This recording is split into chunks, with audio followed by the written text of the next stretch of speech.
नमस्कार दोस्तों, मैं हूं डॉक्टर विनीत गौतम, लैप्रोस्कोपिक पेट cancer surgeon GVL hospital Indore से। इस वीडियो में आपको बताने जा रहा हूं कि जो बड़ी आंत है जिसको हम कोलन बोलते हैं उसके कैंसर के बारे में जानकारी देने जा रहा हूं।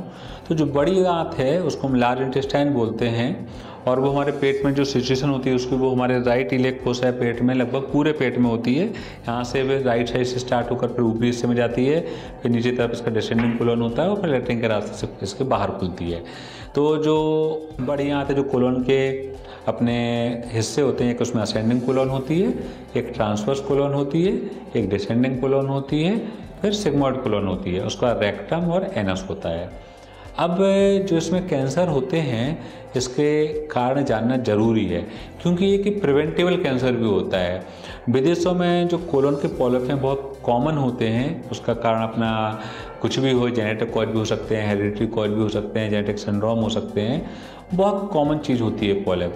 तो अगर हम एक कोलोनोस्कोपी करते हैं और पॉलिप हम डायग्नोस कर लेते हैं और अर्ली स्टेज में उन पॉलिप को निकाल देते हैं तो हम कैंसर को होने से रोक सकते हैं। तो एक ये प्रिवेंटेबल कैंसर भी होता है।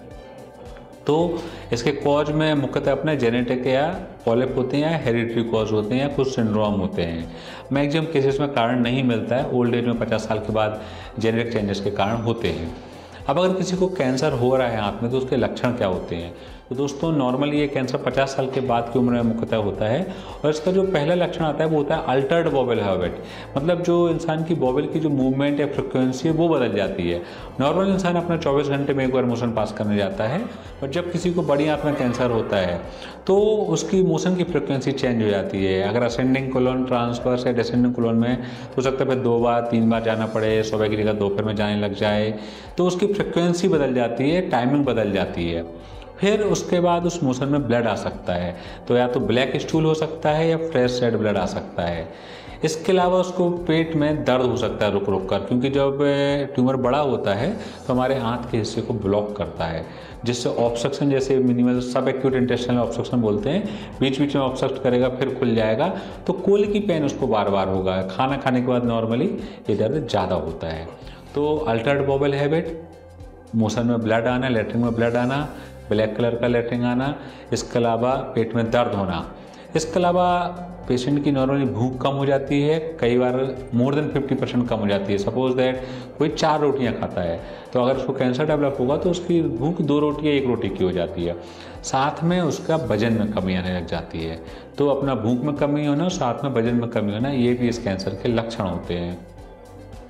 जब भी किसी को इस प्रकार के लक्षण सस्पेक्ट होते हैं तो अच्छे गैस्ट्रोएंटरोलॉजिस्ट से मिलिए। इसको जांच करने का सिंपल तरीका है, कोलोनोस्कोपी होती है। कोलोनोस्कोपी एक जांच होती है जिसमें लेटरिन के रास्ते से हम कैमरा डालते हैं और पूरी बड़ी आंत को देखा जाता है। जहाँ भी हमें ट्यूमर या गठान दिखती है उससे हम एक टुकड़ा निकालते हैं और फिर उसकी जाँच करते हैं। जब भी हम गठान से जाँच लेते हैं तो उससे अपना कैंसर कन्फर्म हो जाता है। फिर कोलोनोस्कोपी के बाद हमें एक ब्लड में टेस्ट CE एक करना होता है, जो कि एक ट्यूमर मार्कर होता है, वो चेक करते हैं, और एक पेट का CT स्कैन करना होता है कि ट्यूमर कितना फैला है, कहाँ कहाँ फैला है। कुछ कुछ केसेस में हम पेट स्कैन भी करवाते हैं। तो उससे अपना डिसाइड हो जाता है कि कैंसर कितना फैला है, ऑपरेशन के लायक है या नहीं है। एक बार जब हमने कोलोनोस्कोपी, ब्लड टेस्ट, CEA और CT स्कैन कर लेते हैं तो फिर इसका इलाज जो होता है नॉर्मली अगर ऑपरेशन की स्टेज में तो ऑपरेशन होता है, सर्जरी करनी होती है। आंत के जिस हिस्से में है असेंडिंग कोलन, ट्रांसवर्स या डिसेंडिंग कोलन, सिग्मॉइड, उसको अपने को काट के निकालना पड़ता है और बची हुई आंत को आपस में जोड़ना पड़ता है। अगर एक कैंसर रेक्टम में है या नीचे के हिस्से में है तो कभी कभी हमें ऑपरेशन के पहले इसमें कीमोथेरेपी और रेडियोथेरेपी का कॉम्बिनेशन देना होता है, न्यू एडजुवेंट कीमो रेडियोथेरेपी। उससे ट्यूमर से पड़ जाता है और उसके बाद फिर हम इसका ऑपरेशन कर सकते हैं। तो अगर किसी को भी इस प्रकार के लक्षण आ रहे हैं जैसा मैंने डिस्क्राइब किया है, अच्छे गैस्ट्रोएंटरोलॉजिस्ट से मिलिए, क्योंकि कोलोन कैंसर में अगर आप सर्जरी कराते हैं तो उसके बहुत अच्छे रिजल्ट हैं। इवन ये कैंसर एडवांस में हो जाए, लिवर में ही पहुंच जाए तो भी हम मुख्य कैंसर को सर्जरी से निकाल सकते हैं, और लिवर में अगर लिमिटेड एरिया में है तो उसको भी काट के निकाल सकते हैं, नहीं तो कीमोथेरेपी दे सकते हैं, और इसके लिए बहुत अच्छी ट्रीटमेंट अवेलेबल है। इवन एडवांस स्टेज में लिवर में फैलने के बावजूद ही 5 साल 7 साल निकाला जा सकता है।